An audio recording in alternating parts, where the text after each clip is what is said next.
I used to get annoyed about stuff like this, big changes to the game.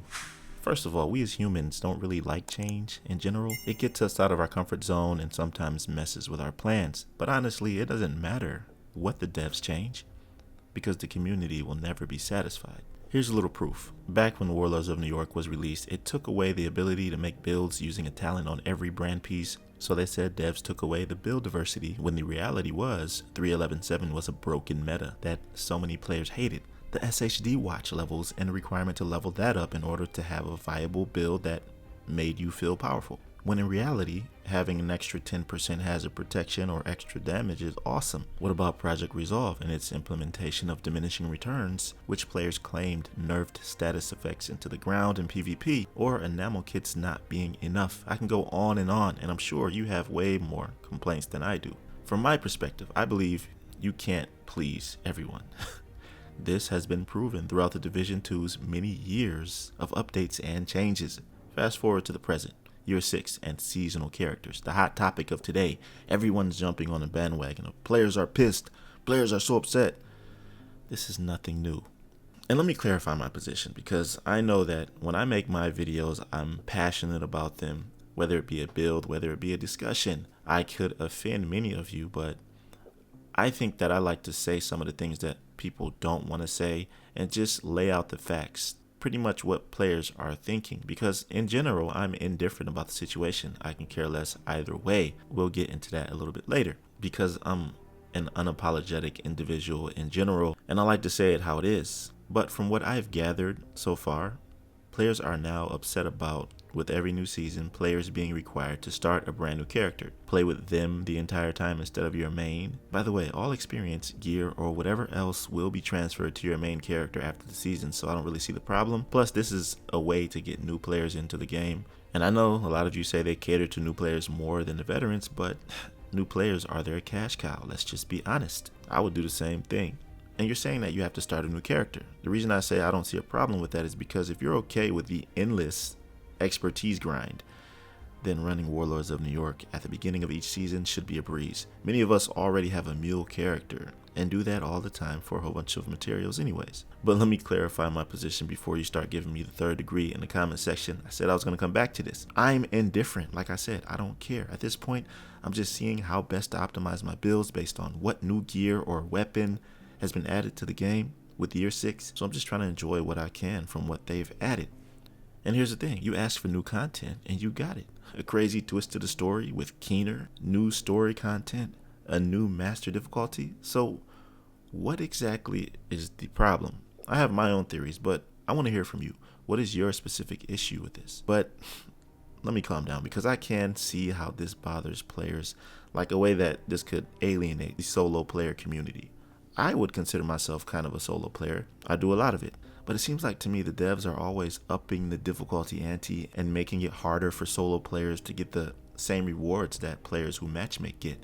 We already have raids, incursions, with rewards locked behind them, and adding the master difficulty design for a 4-man team is pushing that agenda even more. But here's something I think you should understand.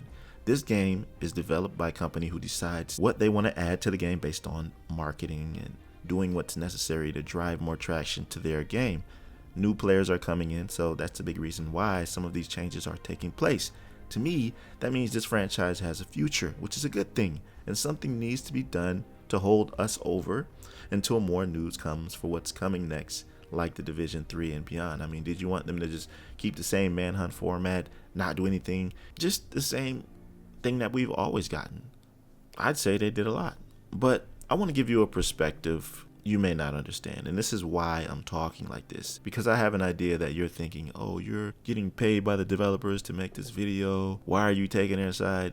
It has nothing to do with that. It just has a lot to do with my personal experience through being a YouTuber and evolving into something else, which I'm about to tell you right now, because I personally have a bit of a sympathetic perspective to game development in general. It takes a lot to develop a game, and that's an understatement. And the reason I'm sympathetic to it is because I understand it more from a game dev's perspective, because I've been a game dev and understand the struggles involved with it all. Here's a small idea in the grand scheme of things. I'll give you an example. This is what you have to do in order to get the distance between your character and the enemy or ally character from a game developer's point of view. I'm talking about in the code, in the engine, the Snowdrop engine that they do.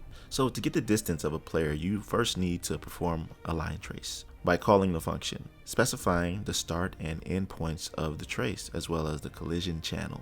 You begin the trace at the player's position and extend it in the desired direction. If the trace hits an object, the structure will contain information about the hit, including the impact point. Then you calculate the distance by measuring the distance between the player's position and the hit location using a vector distance function.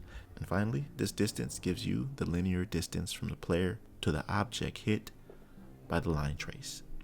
And this is only getting the distance of the player to an object. Can you imagine all the talents, weapons, interactions, and mission structure? How that all correlates with multiplayer and how it ties into synergy? It's a lot, trust me.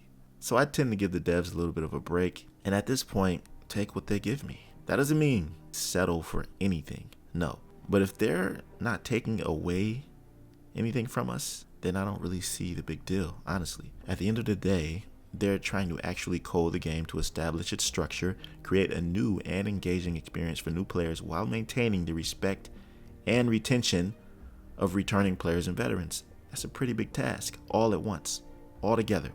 And they're definitely capable with all the money they have. So there's no excuse in terms of quality and production value. So I'm not really giving them a break on that. But I'd say just ride this wave and see where it goes. Hopefully it's the last year of content before we start to see the Division 3 stuff, because I'm pretty much ready to move on to greater things. Anyways, that's pretty much all I have to say about this regarding the issue, and I feel like it had to be said. Let me know what you think about this down below in the comment section if you liked this conversation and liked the video. And if you found it engaging, subscribe to my channel.